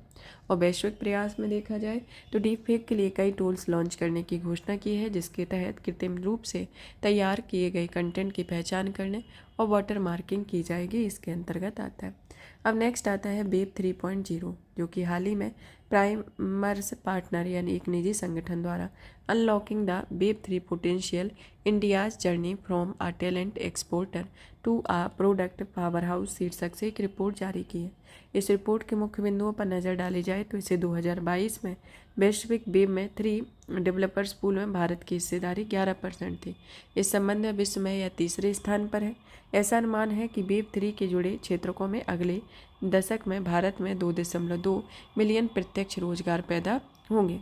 वेब 3 के बारे में, वेब एक ऐसा संस्करण प्रदान करता है जो यूजर्स के पास वित्तीय हिस्सेदारी और संबंधित वेब कम्युनिटी पर अधिक नियंत्रण होता है। वेब फर्स्ट को स्टैटिक वेब भी कहा जाता है और वेब फर्स्ट में सूचना तक आसान पहुंच को सक्षम बनाया जाता है। वेब 2 का आधार जो है वह वेब प्रौद्योगिकियों से हुई प्रगति से होता है और इन प्रौद्योगिकियों की सहायता से इंटरेक्टिव प्लेटफॉर्म जैसे फेसबुक आदि का सफल विकास हुआ है। वेब 3 मध्यवर्तियों के बिना पीयर टू पीयर ट्रांजैक्शन और इंटरेक्शन को संभव बनाता है। इसमें crypto currency, non fungible token, विकेंद्रीकृत स्वायत्त संगठन आदि शामिल होते हैं। यह वेब फर्स्ट और वेब सेकंड की तुलना में डेटा के मामले में अधिक सुरक्षा प्रदान करती है। यह लोगों को स्वयं के डेटा को नियंत्रित करने में सक्षम बनाती है। ब्लॉकचेन आधारित सोशल नेटवर्क है और किसी कॉर्पोरेशन के बजाय उपयोगकर्ता द्वारा सामूहिक रूप से संचालित होती हैं। वेब 4.0 में सिम्बियोटिक वेब के रूप में इसे जाना जाता है। इसका उद्देश्य सिम्बियोसिस में मानव और मशीनों के बीच इंटरेक्शन को संभव बनाना होगा। वेब 5.0 की विशेषताओं में शामिल है आइडेंटिटी पर नियंत्रण, डेटा स्टोर करने के लिए एक विकेंद्रीकृत मंच और विकेंद्रीकृत एप्लीकेशन विकसित या तैयार करने के लिए क्रिएटर्स के लिए एक मुक्त प्रवाह परिवेश होता है, इसके अंतर्गत आता है। वेब 1.0, वेब 2.0, वेब 3.0 के अंतर्गत यह तुलनात्मक तौर पर इसमें एक तुलना दी गई है कि यह वेब 1 है, यह वेब 2 और वेब 3 इस तरीके से आता है। अब आता है कि वेब 3 जो होता है इसका उपयोग मुख्यतः विकेंद्रीकृत वित्त के संदर्भ में होता है, जो कि बिचौलियों के बिना वित्तीय सेवाओं तक खुली पहुंच प्रदान करना है। दूसरा आता है परिसंपत्तियों के टोकनाइजेशन में, जो कि आंशिक स्वामित्व, तरलता आदि उपलब्ध कराते हुए भौतिक और डिजिटल परिसंपत्तियों के डिजिटल टोकन में परिवर्तित करता है। डिजिटल पहचान और स्वामित्व के संदर्भ में यह डिजिटल पहचान के स्वामित्व का रखरखाव सुनिश्चित करता है। मेटावर्स के संदर्भ में आता है कि यह गहन आपस में जुड़ा आभासी अनुभव प्रदान करता है। अब आता है संबंधित घटनाक्रम एवं अवधारणाओं के बारे में कि राष्ट्रीय ब्लॉकचेन सेवा प्रदान करने और ब्लॉकचेन इकोसिस्टम के निर्माण के लिए एक एकीकृत ब्लॉकचेन फ्रेमवर्क डिजाइन एवं विकसित किया गया। हाल ही में यह project centre for development for advance computing या भारत द्वारा जारी किया गया था। यह वितरित अवसंरचना पर ब्लॉकचेन एज आ सर्विस के सुगम एकीकरण और व्यवस्थान के लिए ओपन एप्लीकेशन प्रोग्रामिंग इंटरफेसेस के निर्माण को आसान बनाता है। यह कंपनियों के लिए तृतीय पक्ष क्लाउड आधारित अवसंरचना और प्रबंधन के संदर्भ में संदर्भित करता है। सरकारी विभागों को ब्लॉकचेन सेवाओं का लाभ उठाने में सक्षम बनाता है और ये ब्लॉकचेन पर अपने स्वयं के blockchain app, smart contracts function का निर्माण, प्रबंधन और उपयोग कर सकते हैं। यह परियोजना राष्ट्रीय ब्लॉकचेन रणनीति 2021 के अनुरूप है और यह रणनीति इलेक्ट्रॉनिक और सूचना प्रौद्योगिकी मंत्रालय में लॉन्च की गई है। ब्लॉकचेन टेक्नोलॉजी एक तरीके से एक वितरित और विकेंद्रीकृत बही खाता तकनीक होती है और यह तकनीक उपयोगकर्ताओं के बीच लेनदेन को रिकॉर्ड करने, ट्रैक करने की प्रक्रिया को सुविधाजनक बनाती है और इसमें लेनदेन को ब्लॉक के रूप में दर्ज किया जाता है। यह ब्लॉक इसके पहले या बाद में अन्य ब्लॉक से भी जुड़ा हुआ होता है। सॉफ्टवेयर एज ए सर्विस, जो कि एक क्लाउड आधारित सॉफ्टवेयर डिलीवरी उपयोग है। यह क्लाउड सेवा प्रदाताओं क्लाउड एप्लीकेशन सॉफ्टवेयर का विकास एवं प्रबंधन करता है। जैसे उदाहरण के तौर पर ईमेल सेवाएं, MS ऑफिस 365 जैसे ऑफिस टूल, क्लाउड आधारित डेटा संग्रहण जैसे Google drive, outlook, Hotmail, Yahoo आदि मेल इसके अंतर्गत आते हैं। अब आता है क्रिप्टो माइनिंग के बारे में कि हाल ही में भूटान सरकार और सिंगापुर स्थित बिटडीयर ने हिमालय में क्रिप्टो माइनिंग ऑपरेशन स्थापित करने के लिए $500 मिलियन जुटाने की घोषणा की है। यह एक प्रकार का माइनिंग पूरी तरह से कार्बन मुक्त है। क्रिप्टो माइनिंग के बारे में, जो कि एक बिटकॉइन जैसी नई कॉइन को सृजित करने और नई लेनदेन प्रक्रिया को सत्यापित और प्रोसेस करने की एक प्रक्रिया है। इसके तहत दुनिया भर में कंप्यूटर के विशाल और विकेंद्रीकृत नेटवर्क शामिल होते हैं, जो कि ब्लॉकचेन के सत्यापित और सुरक्षित करते हैं। बिटकॉइन जैसे क्रिप्टो करेंसी नेटवर्क के लिए proof of work crypto mining मूल आधार होता है। क्रिप्टो करेंसी को सत्यापित करने के लिए प्रूफ ऑफ वर्क और प्रूफ ऑफ स्टेक एल्गोरिथम का उपयोग किया जाता है, जो इसमें मुख्य अंतर यह है कि लेनदेन करने के लिए उपयोगकर्ता को कैसे चुनते हैं और सत्यापित करते हैं। यह प्रूफ ऑफ वर्क और प्रूफ ऑफ स्टेक में ऐसे प्रोटोकॉल होते हैं जिनका उद्देश्य लेनदेन प्रणाली को सत्यापित करना और ब्लॉकचेन नेटवर्क को विकेंद्रीकृत और सुरक्षित बनाए रखना होता है। इसके अंतर्गत आता है कि यह प्रूफ ऑफ वर्क बनाम प्रूफ ऑफ स्टेक, जिसके लाभ को संदर्भ में देखा जाए तो प्रूफ ऑफ वर्क में कड़ी स्पर्धा, माइनर्स और क्रिप्टो करेंसी पुरस्कार प्रमाणन के लिए विकेंद्रीकृत विधि, कड़ी सुरक्षा होती है और इसमें नुकसान जो है महंगे उपकरण की आवश्यकता पड़ती है, ऊर्जा का उच्च उपयोग होता है, ट्रांजैक्शन की धीमी गति होती है और उच्च ट्रांजैक्शन शुल्क होता है। प्रूफ ऑफ स्टेक में या महंगे उपकरणों की आवश्यकता नहीं होती, ट्रेड ट्रांजैक्शन होता है, ऊर्जा कुशल होती है। इसका नुकसान जो है वह कॉइन की जमाखोरी का जोखिम, बड़े पैमाने पर अप्रमाणित, बड़े हितधारक सत्यापनकर्ताओं का प्रभाव, शुरू में हुई बहुत अधिक निवेश की आवश्यकता पड़ती है। क्रिप्टो माइनिंग के अलग अलग प्रकार होते हैं, जैसे सेंट्रल प्रोसेसिंग यूनिट माइनिंग और ग्राफिक्स प्रोसेसिंग यूनिट माइनिंग, और इसके अन्य प्रकार भी होते हैं। सेंट्रल प्रोसेसिंग यूनिट्स माइनिंग के अंतर्गत क्रिप्टो करेंसी माइनिंग के लिए प्रोसेसर का इस्तेमाल किया जाता है। ग्राफिक्स प्रोसेसिंग यूनिट माइनिंग के अंतर्गत इसमें क्रिप्टो माइनिंग करने के लिए ग्राफिक्स कार्ड का इस्तेमाल किया जाता है। इसके अन्य प्रकार को देखा जाए तो यह application specific integrated circuit mining और इसे field programmable gate array mining या क्लाउड माइनिंग इसमें शामिल होती है। इससे संबंधित अवधारणाओं को देखा जाए तो क्रिप्टो करेंसी एक विकेंद्रीकृत डिजिटल मुद्रा होती है जो ब्लॉकचेन तकनीक पर आधारित होती है। इसे क्रिप्टोग्राफी द्वारा सुरक्षित किया जाता है। यह वर्चुअल करेंसी का एक उप समूह होता है जो कि क्रिप्टोग्राफी में गणितीय तकनीकों का उपयोग किया जाता है। यह डेटा को ट्रांसफॉर्म करता है और यह अनाधिकृत पक्षकारों द्वारा पढ़ने या उसमें हेरफेर करने की सुरक्षा बनता है, जैसे बिटकॉइन और एल्गोरिथम आदि आता है। अब आता है मार्केट इन क्रिप्टो एसेट्स के बारे में कि हाल ही में यूरोपीय संसद ने मार्केट इन क्रिप्टो एसेट्स कानून पारित किया है। इस कानून के तहत यूरोप में क्रिप्टो उद्योग को विनियमित किया जाएगा। मार्केट इन क्रिप्टो एसेट्स के बारे में, इसका उद्देश्य क्रिप्टो परिसंपत्ति सेवा प्रदाताओं के साथ साथ उपभोक्ताओं के संरक्षण के लिए कानूनी ढांचा उपलब्ध कराना है। यह विनिमय केवल उन क्रिप्टो संपत्तियों पर लागू होगा जो वर्तमान में किसी विनिमय के दायरे में नहीं है। क्रिप्टो परिसंपत्तियों के उप वर्गीकरण को देखा जाए तो इसमें पहला आता है इलेक्ट्रॉनिक मनी टोकन, दूसरा आता है एसेट रेफरेंस टोकन, तीसरा आता है यूटिलिटी टोकन। यह एक नॉन फंजिबल टोकन और DEFI और central bank of digital currency पर लागू नहीं होता है। यह विकेंद्रीकृत वित्त के संदर्भ में आता है जो कि उभरता हुआ एक डिजिटल मॉडल है। इसका उपयोग क्रिप्टो करेंसी आधारित लेनदेन, विनिमय, वित्तीय सेवाओं का प्रबंधन और उनको उसके योग्य बनाना होता है। अब आता है क्रिप्टो परिसंपत्तियों के बारे में। क्रिप्टो नेटवर्क पर आधारित डिजिटल और आभासी परिसंपत्तियों को क्रिप्टो परिसंपत्तियां कहते हैं। क्रिप्टो परिसंपत्तियों का अपना मूल्य होता है और उसके धारक के पास पैसे के वैल्यू के समान अधिकार होते हैं। इनका आभासी परिसंपत्ति को क्रिप्टोग्राफी के जरिए सुरक्षा दी जाती है। डिस्ट्रीब्यूटेड लेजर टेक्नोलॉजी या इसी तरह की तकनीक का उपयोग एक इलेक्ट्रॉनिक रूप में हस्तांतरित और स्टोर किया जाता है। क्रिप्टो परिसंपत्तियों में शामिल अलग अलग प्रकार के टोकन होते हैं, जैसे स्टेबलाई कॉइन। यह स्टेबल कॉइन जो होता है वह इलेक्ट्रॉनिक मनी टोकन के नाम से जाना जाता है। इस टोकन का वैल्यू पहले से तय होता है। दूसरा आता है सिक्योरिटी टोकन। ये ऐसे टोकन को इंगित करते हैं जिनमें मालिक के पास वास्तविक जगत के कुछ परिसंपत्तियां व धन में हिस्सेदारी होती है। एसेट्स टोकन ऐसे टोकन होते हैं जो वास्तविक जगत की परिसंपत्तियों जैसे स्वर्ण, रियल एस्टेट आदि का प्रतिनिधित्व करते हैं। यूटिलिटी टोकन जो कि उपयोगकर्ताओं किसी उत्पाद, सेवा या किसी ऑफर या तक विशेष पहुंच प्रदान करते हैं, जिसमें अक्सर किसी परियोजना या कंपनी इनिशियल कॉइन ऑफरिंग के एक हिस्से के रूप में जारी किया जाता है। नॉन फंजिबल टोकन जो है वह एक बिटकॉइन या अन्य क्रिप्टो करेंसी जैसा ही एक टोकन क्रिप्टो टोकन होता है। नॉन फंजिबल टोकन की वैल्यू एक विशेष या यूनिक एसेट्स डिजिटल एसेट्स पर निर्भर करती है। अब आता है भारत में क्रिप्टो परिसंपत्ति को विनियमित करने के प्रयास कि 2019 में आरबीआई ने भारत में क्रिप्टो करेंसी की ट्रेडिंग, होल्डिंग, माइनिंग को अवैध माना था। ऐसी किसी गतिविधियों में 10 लाख रुपए का जुर्माना का प्रावधान किया गया था। 2020 में सुप्रीम कोर्ट ने आरबीआई द्वारा लगाए गए प्रतिबंधों को निरस्त कर दिया और सरकार को इस निर्णय के लिए कहा। 2022 में वित्त मंत्रालय द्वारा आवासीय परिसंपत्तियों के हस्तांतरण से अर्जित आय में 30% कर लगाने की घोषणा की गई। 2023 में वर्चुअल डिजिटल परिसंपत्तियों से जुड़े सभी लेनदेन धन शोधन निवारण अधिनियम 2002 के तहत लाए गए। 2023 में G20 के नई दिल्ली में लीडर्स डिक्लेरेशन को अपनाया गया, जिसमें क्रिप्टो परिसंपत्तियों के प्रभावी विनिमय का आह्वान किया गया। इसके अंतर्गत आता है। अब आता है 3D प्रिंटिंग तकनीक या एडिटिव मैन्युफैक्चरिंग के बारे में। IIT मंदी शोधकर्ताओं के अनुसार एस्ट्रोजन आधारित मेटल एडिटिव मैन्युफैक्चरिंग प्रक्रिया मेटल 3D प्रिंटिंग की अन्य विधियों की तुलना में अधिक लागत प्रभावी है।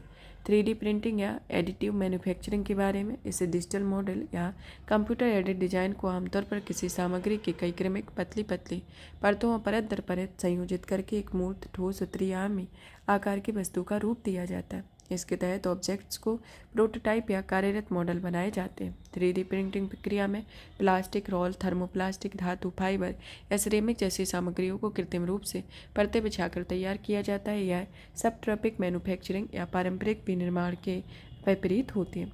3D प्रिंटिंग के लाभ के बारे में, यह एक ऑन डिमांड प्रिंटिंग के चलते इसे इन्वेंट्री लागत कम होती है। यह कम समय में और जटिल डिजाइन प्रिंट करने में सक्षम होती है। यह अन्य विधियों की तुलना में बहुत कम या लगभग शून्य अपशिष्ट उत्पन्न करती है। 2020 में इलेक्ट्रॉनिक और सूचना प्रौद्योगिकी मंत्रालय 3D प्रिंटिंग की क्षमता का दोहन करने के लिए एडिटिव मैन्युफैक्चरिंग के लिए राष्ट्रीय रणनीति जारी की हुई है। वर्तमान में भारत का पहला 3D प्रिंटिंग डाकघर बेंगलुरु में तैयार किया गया है। तेलंगाना के सिद्दीपेट जिले में बेंगलुरु पल्लू दुनिया का पहला 3D प्रिंटिंग मंदिर निर्मित किया गया है। अब आता है कि एडेप्टिव मैन्युफैक्चरिंग की सामान्य प्रक्रिया, जो कि एक CAD मॉडल से 3D ऑब्जेक्टिव मॉडल तक है, जैसे 3D CAD model, STDL file, slice software, layer slice and to path EM की प्रक्रिया, 3D ऑब्जेक्ट्स के अंतर्गत यह प्रक्रिया एक सामान्य प्रक्रिया आती है। अब आता है इसके मुख्य उपयोग में 3D प्रिंटिंग के बारे में। इसका पहला उपयोग चिकित्सा और स्वास्थ्य देखभाल के अंतर्गत आता है, जो कि अनुकूलित प्रोस्थेटिक्स और ऑर्थोपेडिक प्रत्यारोपण, रिकंस्ट्रक्टिव सर्जरी, बायोनिक कान का निर्माण होता है। कान एवं कला एवं डिजाइन के संदर्भ में आभूषण क्षेत्र में, वास्तुकला और निर्माण में बिल्डिंग का एक बड़ा हिस्सा बनाने में होता है। उद्योग में विनिर्माण, ऑटोमोबाइल, कन्फेक्शनरी हीटर्स बनाने में, डेटा प्रोसेसिंग तकनीक में होता है। अब आता है 4D प्रिंटिंग के बारे में। 4D प्रिंटिंग जो है यह 3D प्रिंटिंग का एक नवीन रूप है। इसमें विशेष उपसामग्रियों का उपयोग करके उत्पादन के बाद आकार बदलने में सक्षम वस्तुओं को प्रिंट किया जाता है। उत्पादन के बाद रूपांतरण शुरू करने के लिए नमी, तापमान, प्रकाश, विद्युत प्रवाह, तनाव, pH जैसी उत्प्रेरकों की आवश्यकता होती है। इसमें hydrogelic, thermo responsive, photo magneto responsive, piezo electric सामग्री, pH रिस्पॉन्सिव आदि इसकी प्रयुक्त सामग्री होती है। इसके गुण में देखा जाए तो यह self assemble, self adaptability, self healing, self memory, self capability आदि इसके अंतर्गत आता है। वाईफाई 7 प्रौद्योगिकी के बारे में, हाल ही में संयुक्त राज्य अमेरिका की कंपनी क्वालकॉम ने सुझाव दिया है कि भारत में आधुनिक वाईफाई 7 प्रौद्योगिकी अपनानी चाहिए। चलिए तो जानते हैं वाईफाई 7 प्रौद्योगिकी के बारे में, जिसका उपयोग क्लाउड बेस्ड वायरलेस एप्लीकेशन सेवाओं का उपयोग करने और अन्य डिजिटल पहलों को तेज़ी से अपनाने में सक्षम बनाती है। यह बढ़ती प्रौद्योगिकियों की ज़रूरतों को पूरा करने जैसे इंटरनेट ऑफ थिंग पर आधारित उपकरण है। स्वास्थ्य क्षेत्र में यह टेली डायग्नोस्टिक और टेली सर्जरी है। एडवांस एप्लीकेशन में उपयोगकर्ताओं के अनुभव को बढ़ाना, हाई रेजोल्यूशन कंटेंट की स्ट्रीमिंग की सुविधा होना इसके अंतर्गत आता है। वाईफाई 7 अगली पीढ़ी का वाईफाई मानक होता है, जो कि यह मानक IEEE 802.11be extremely high throughput पर आधारित होती है और यह तकनीक दुनिया की सबसे बड़ी तकनीकी पेशेवर संगठन है। वाईफाई 7 की मुख्य विशेषताओं को देखा जाए तो यह बैकवर्ड कंपेटिबिलिटी या विभिन्न बैंड के उपकरणों से कनेक्ट होती है, कम विलंबिता एवं मल्टी लिंक ऑपरेशन होता है, गति एवं क्षमता होती है। यह प्रौद्योगिकी रेडियो तकनीक का उपयोग करती है जिसमें वाईफाई सिग्नल को 3 माध्यमों की आवश्यकता होती है, जिसमें base station, router, SSN devices जिसमें फ़ोन और लैपटॉप आदि आता है। वाईफाई के लिए अलग अलग जनरेशन की तुलना देखी जाए तो जैसे वाईफाई 4, वाईफाई 5, वाईफाई 6 या 6E, वाईफाई 7। इसमें वाईफाई 4 की जो गति थी वह 600 Mbps, वाईफाई 5 की 7 Gbps, वाईफाई 6 या 6E की 9.6 Gbps और वाईफाई 7 की 636 Gbps है। फ्रिक्वेंसी बैंड में 2.4 गीगाहर्ट्ज़, 5 गीगाहर्ट्ज़ वाईफाई 4 की और वाईफाई 5 की 5 गीगाहर्ट्ज़, वाईफाई 6 और 6E की 2.4 गीगाहर्ट्ज़ और 5 गीगाहर्ट्ज़ है और इसकी वाईफाई 7 की 2.4 गीगाहर्ट्ज़, 5 गीगाहर्ट्ज़ और 6 गीगाहर्ट्ज़ आती है। अब आता है प्रगति में ये वाईफाई 4 को जो आरंभ 2009 में हुआ था और यह बेहतर डेटा दर और विश्वसनीयता के लिए MIMO तकनीक की शुरुआत करती है। MIMO से आशय मल्टीपल इनपुट और मल्टीपल आउटपुट से होता है। अब आता है वाईफाई 5 जो कि जिसकी शुरुआत 2013 में हुई थी और इसे डेटा ट्रांसफ़र की गति बढ़ाने और एक साथ कई डिवाइस के जुड़ने पर बेहतर संचालन के लिए प्रति सेकंड अधिक से अधिक डेटा भेजने वाले MIMO और बीम फार्मिंग शुरू की गई है। यह multi user, multiple input, multiple output से जुड़ी हुई है। आता है वाईफाई 6 या 6E जिसका शुरुआत 2019 में हुआ था, जो कि orthogonal frequency division, multiple access जैसी सुविधाएं शुरू की गई हैं। अब आता है वाईफाई 7 जिसे 2024 में शुरू किया जाना एक अनुमानित किया गया है। इसकी प्रमुख विशेषताओं में backward compatibility, multi link operation और प्रति सेकंड अधिक से अधिक डेटा भेजने वाले channel and adaptive puncturing technology इसमें शामिल होती है। तो ये वाईफाई जनरेशन की एक तुलनात्मक अध्ययन है। अब आता है फेशियल रिकॉग्निशन टेक्नोलॉजी के बारे में। संचार मंत्रालय के दूरसंचार विभाग ने आर्टिफिशियल इंटेलिजेंस पर आधारित एक फेशियल रिकॉग्निशन टूल तैयार किया है। इसका नाम artificial intelligence and facial recognition powered solution for telecom SIM subscriber verification या ASTR है। इस संचार साथी पहल के बारे में देखा जाए तो यह जो पहल है, इस पहल की मदद से मोबाइल ग्राहक अपने नाम पर पंजीकृत मोबाइल कनेक्शन का पता लगा सकते हैं और चोरी या खोए हुए मोबाइल हैंडसेट की रिपोर्ट कर सकते हैं और इसे ब्लॉक कर सकते हैं। इसका आरंभ दूरसंचार विभाग के द्वारा किया गया है। इसके अंतर्गत निम्न मॉड्यूल शामिल होते हैं जैसे सेंट्रल इक्विपमेंट आइडेंटिफिकेशन रजिस्टर जो कि चोरी या खोए हुए मोबाइल को ब्लॉक करने के लिए है। अपने मोबाइल कनेक्शन को जाने, अपने नाम पर पंजीकृत मोबाइल कनेक्शन को जानने के लिए। धोखाधड़ी प्रबंधन और उपभोक्ता संरक्षण के लिए। टेलीकॉम एनालिटिक्स के लिए। टेलीकॉम सिम सब्सक्राइबर वेरिफिकेशन के लिए आर्टिफिशियल इंटेलिजेंस और फेशियल रिकॉग्निशन संचालित समाधान होता है। अब आता है ASTR के बारे में। ASTR के संदर्भ में जानते हैं कि यह एक संचार साथी पहल के तहत लॉन्च की गई है। यह इस तरीके की संचार साथी पहल है जो कि मोबाइल ग्राहक अपने पंजीकृत मोबाइल कनेक्शन का पता लगाने के लिए इस पहल को शुरू किया गया है। इसका उद्देश्य फर्जी या जाली दस्तावेजों का उपयोग करके जाली किए गए सिम की पहचान करना है। यह बड़ी डेटा प्रोसेसिंग के लिए परम सिद्धि कंप्यूटर का उपयोग करता है। यह कन्वेंशनल न्यूरल नेटवर्क मॉडल का उपयोग इसमें किया जाता है।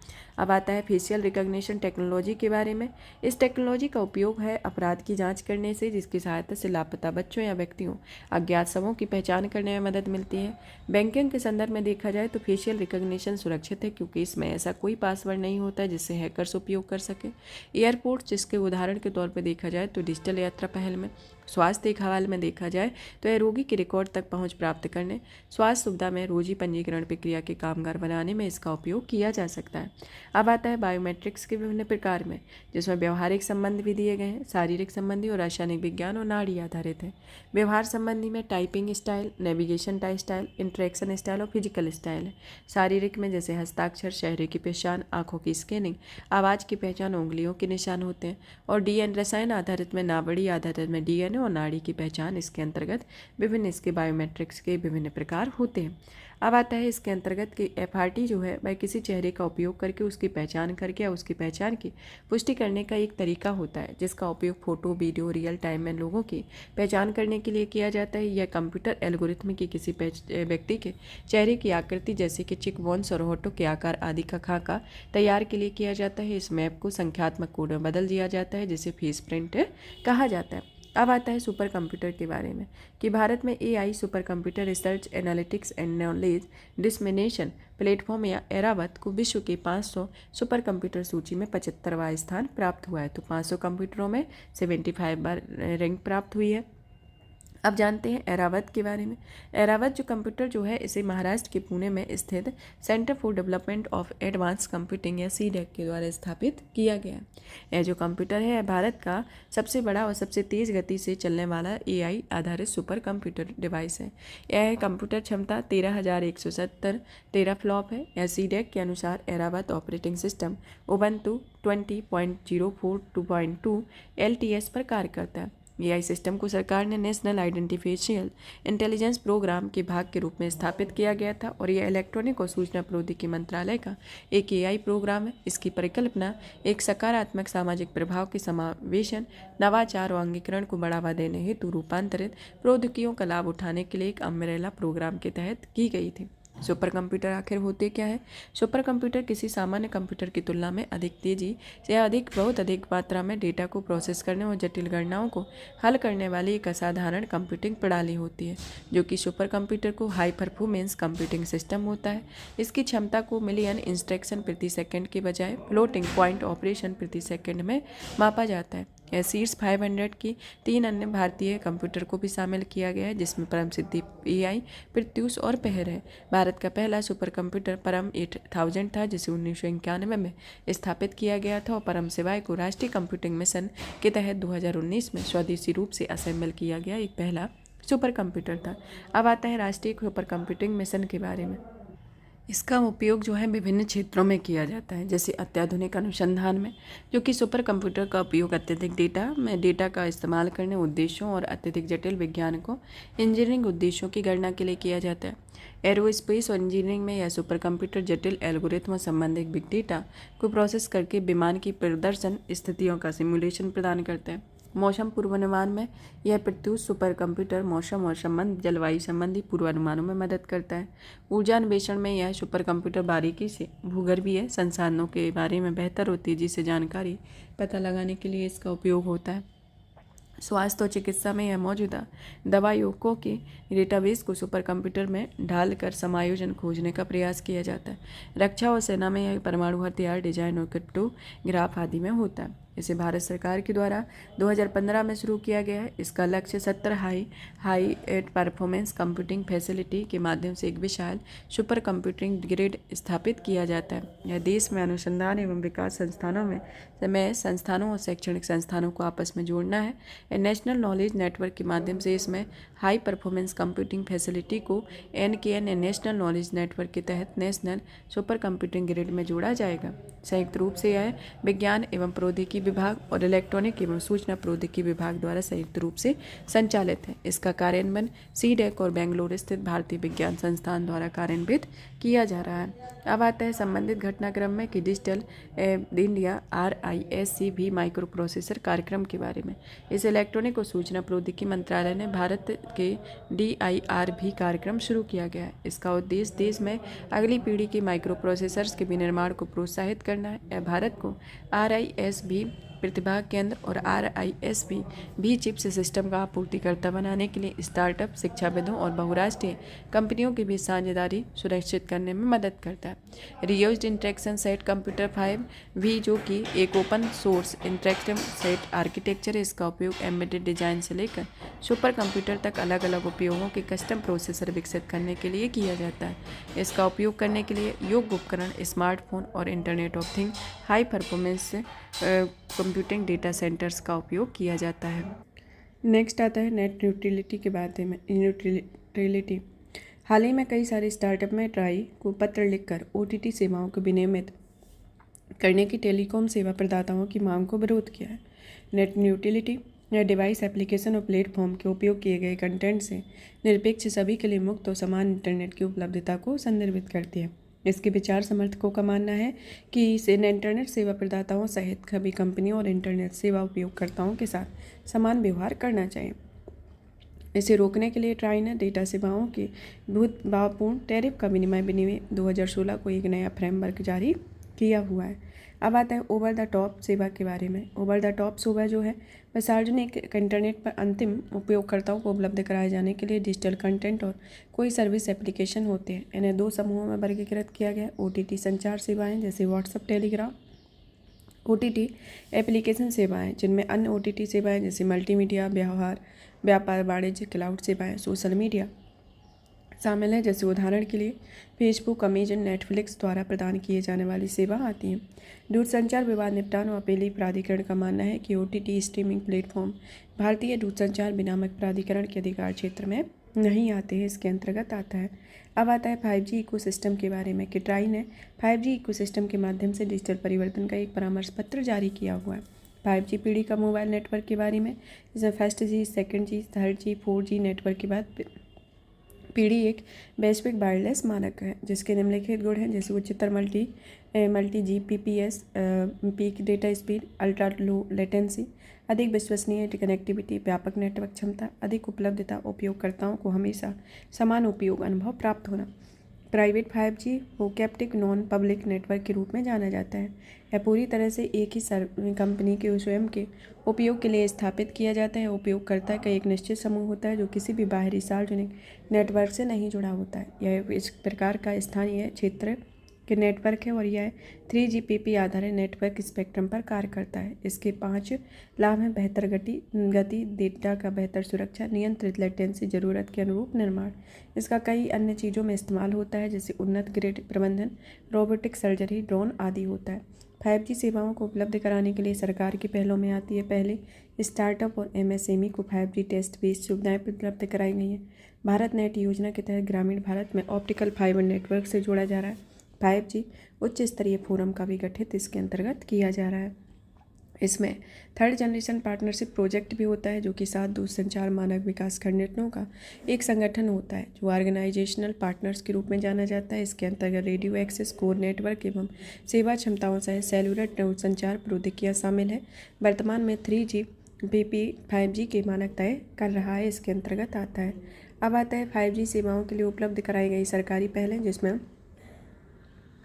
Startup of MSME 5G test base की सुविधाएं उपलब्ध कराई गई। भारत नेट योजना के तहत ग्रामीण भारत को ऑप्टिकल फाइबर नेटवर्क जोड़ा जा रहा है। 5G उच्च स्तरीय फोरम भी गठित किया जा रहा है। 6G पीढ़ी की मोबाइल नेटवर्क के बारे में। यह 5G की अगली पीढ़ी है। इसमें उच्चतर आवृत्तियों जिसमें सब 6 गीगाहर्ट्ज और 95 गीगाहर्ट्ज से 3 टेराहर्ट्ज का उपयोग करती है। यह 1000 Gbps तक की पीक डेटा रेट प्रदान करती है। यह कम लेटेंसी वाली प्रौद्योगिकी है जिसका महत्व high performance computing, edge computing, प्रौद्योगिकी अभिसरण आदि सहायक है। दूरसंचार विभाग ने 5-6G अलायंस लॉन्च किया हुआ है। 5-6G अलायंस एक सहयोगी मंच होता है जो कि सार्वजनिक और निजी क्षेत्र की कंपनियां, शिक्षाविद, अनुसंधान संस्थान और मानक विकास संगठन इसके अंतर्गत शामिल है। अब आता है फ्री स्पेस ऑप्टिकल कम्युनिकेशन के बारे में। अल्फाबेट प्रोजेक्ट तारा के तहत वर्तमान में भारत व अफ्रीका में लाइट बीम इंटरनेट तकनीक का उपयोग कर रहे हैं। प्रोजेक्ट तारा में फ्री स्पेस ऑप्टिकल कम्युनिकेशन तकनीक का उपयोग किया जा रहा है। यह फ्री स्पेस ऑप्टिकल तकनीक एक तरीके की आउटडोर ऑप्टिकल वायरलेस कम्युनिकेशन को दर्शाता है। यह कम दूरी के ऑप्टिकल वायरलेस कम्युनिकेशन को लाइट फिडेलिटी या लाइफाई कहा जाता है। वर्तमान में डेटा संचारित करने के लिए लाइफ वायरलेस मान प्रकाश स्पेक्ट्रम का उपयोग कर रहा है। इसके साथ ही ये आदर्श प्रकाश स्पेक्ट्रम पर भी डेटा संचालित करता है। लाईफाई एक विजिबल लाइट कम्युनिकेशन सिद्धांत पर काम करता है। ब्लूटूथ की तुलना में बड़ी मात्रा से तेज़ी से प्रसारित होता है। इससे कोई विद्युतीय चुंबकीय व्यवधान पैदा नहीं होता है।